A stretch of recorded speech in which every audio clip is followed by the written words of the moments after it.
Helen, first of all, how much of an impact is the so-called pingdemic having? Well, it's pockets in different parts of the country, different types of businesses, and some retailers that I'm talking to are much more worried than others. But the big message that everybody is worried about is the rate of the increase that we are seeing and that we are expecting, given the trajectory with the case numbers. So you highlighted there how many people were asked by the app to self-isolate in the week before last. That will have gone up last week. The expectation is that that will go up this week.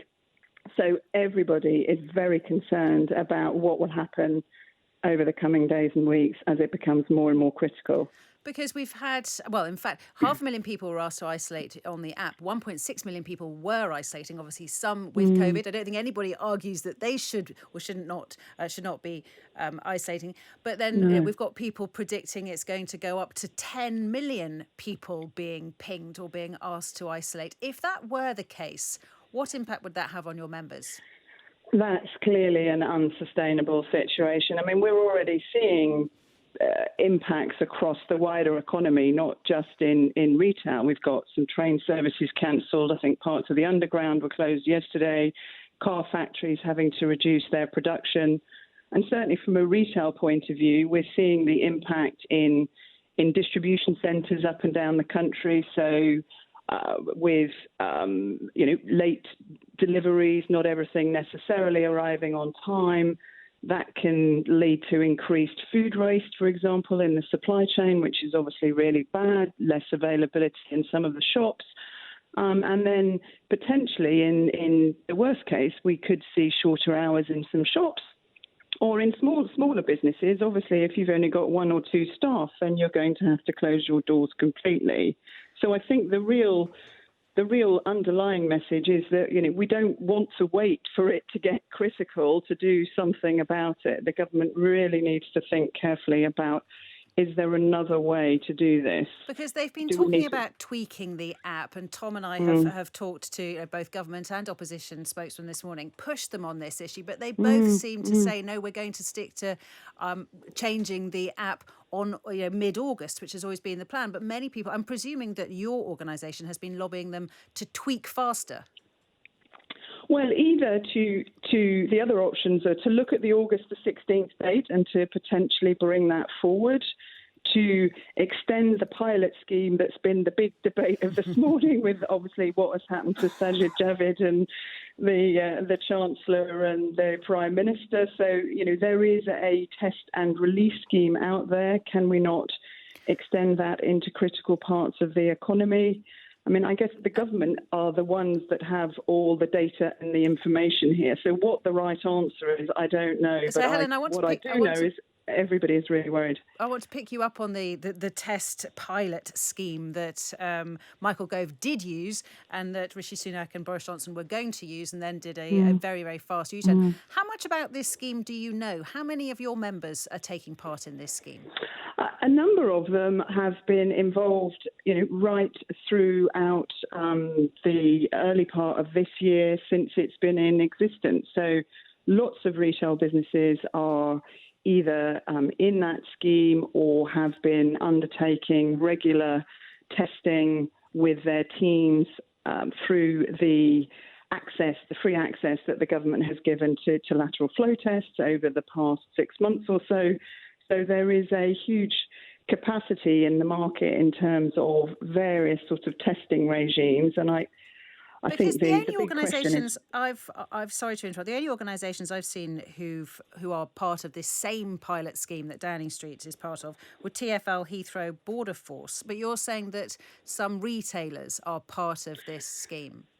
Whether it's the same scheme, I couldn't tell you, but there are some test and release schemes that I am aware of that some retail businesses are involved in. I mean, it's not enough for everybody, but obviously there is a question there about whether those test and release schemes could be extended, particularly to more critical parts of the economy, if we're seeing impacts of these rules on transport, on the food supply chain and in other areas. And I think what's different also to last year is that there was already tightness in the labour market. Lots of people are on holiday because it is summer and people want to go away this year. So the ability to be able to mitigate some of the impacts which we saw at various critical points last year is not as good as it was then now because of the backdrop that we are seeing. Which is extraordinary in a way, because things should, with the vaccine uptake, with so many million people having been vaccinated, there should be more wiggle room, not less. Quite.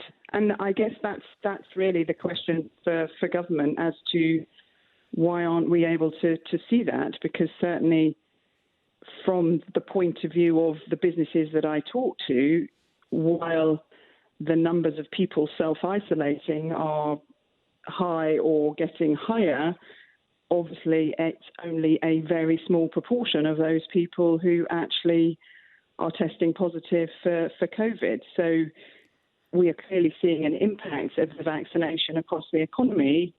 So is there a way to be able to navigate that impact? Well, it's to ensure that we don't see some critical effects over the coming days and weeks. Exactly. I was reading a piece I think written by one of your members last week, who was saying that of all his, I think it was the chief executive of Iceland, the supermarket, saying of all the thousands of his employees who had to isolate, something like 96% never got COVID, so 4% did. And you can see the impact that would have if that's typical, which I believe it is, across the industry. That's having a hugely detrimental impact and not saving very many lives. No, and I think what the retailers have shown over the course of the whole pandemic since last February, March, is that they have become very adept and agile at dealing with whatever the pandemic and the virus has thrown at us all. And I think what we are saying now is that there is a big red flag being raised because there is a huge amount of concern on the trajectory that we are currently on, that something's got to give, because otherwise we will see some more critical impacts over the coming days and weeks. And when you talk about critical impacts, are you talking about business going bust? Are you talking about shelves being empty? Are you talking about rising unemployment? I'm talking about impacts on us all as members of the public, in terms of restrictions in what might be available in the shops, or the numbers of hours that those shops might be open.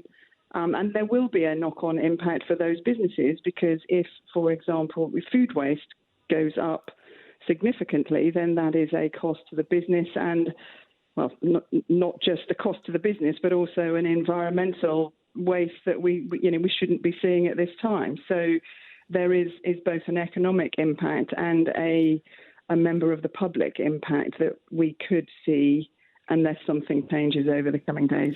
And Helen, what about your members who may or may not be deleting the app? We're hearing many examples or statistics at the moment saying that hundreds of thousands of people are deleting the app because they don't want to be pinged, because they see so many people around them being pinged, or they've been pinged once before or twice before and have decided it's not worth the risk. Are you hearing those stories from your members?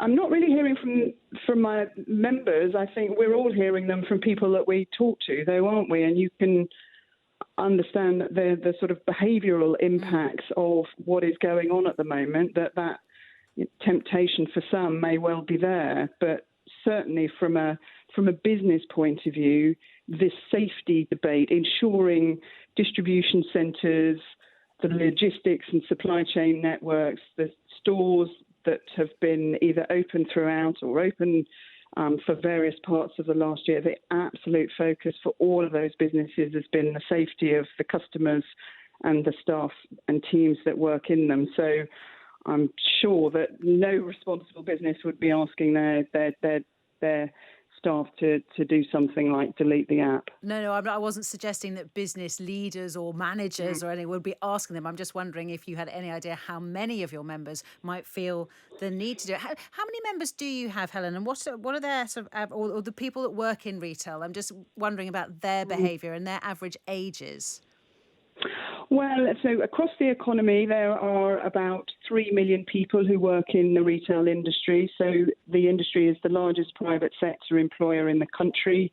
Our members, in terms of retailers' direct membership, we have about 170 of the largest retailers in the country, right down to some mid-market businesses. And we also have trade associations who represent many of the independent businesses I was talking to last week about some of the consequences on those independents and what this might mean for them. And that's where you do have a smaller business, and if one or two members of your team need to self-isolate, then that can be business critical for you because you don't have the same flexibility. Because Helen, I just wanted to ask you about vaccine uptake, which there's many stories in the papers today that particularly amongst the younger age group, and of course, retail people who work in retail do tend to be on average that younger age group, particularly working in shops themselves. And I just wonder whether you have any ideas of how to persuade that age group, the 18 to 29 particularly,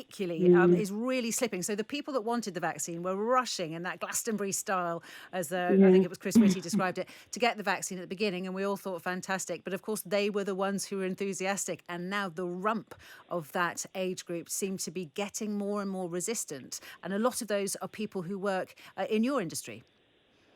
Well, the retail industry, like any other big industry, has got perspectives of people who work in it right across the divergence of views, I guess, that we are seeing across the economy. And it's a bit like the appetite, if you like, for what is going to be happening on Monday is very different depending on who you might talk to. So people who work in retail are no different from a representative sample, if you like, from how all I meant was the that economy might function. They're specifically younger, and for instance, across the way in France, Emmanuel Macron has said that you cannot go into a shopping mall if you're not vaccinated, when presumably that includes people who are working there as well as people who are shopping there. And that amongst other, and he said the same for events and nightclubs and so on. And that has seen a big spike. Now, the French are more reticent than we are anyway, so he had a bigger problem than we do. But that has seen a big behavioural spike and much more younger French people going to get vaccinated. I wonder what your opinion is on that. Yeah, what I really believe is that employers, particularly large employers, need to be ensuring that they are encouraging their teams to do what the government is recommending. So I'm sure that many of the businesses that we talk to on a regular basis are doing just that. And but you mean encouraging vaccine uptake? I mean, is there a mood amongst your members to say, no jab, no job? I don't think there's that mood in terms of anybody that I've spoken to, because certainly the need to respect the individual perspectives that are different across different people is really important. What there is an absolute appetite for, whether it's with teams or particularly with customers, because of the increase in violence and abuse that we've seen against people who work in the industry, is to encourage everybody to really be considerate of the spectrum of those views, because we will be seeing the opening up, the leaving more to personal choice will mean that people will take different choices, and we need to give the space and the consideration to those different choices. And I think that's what is the most important thing, that they will be encouraging their teams. A tricky time for all. Helen Dickinson, thank you very much, British Retail Consortium.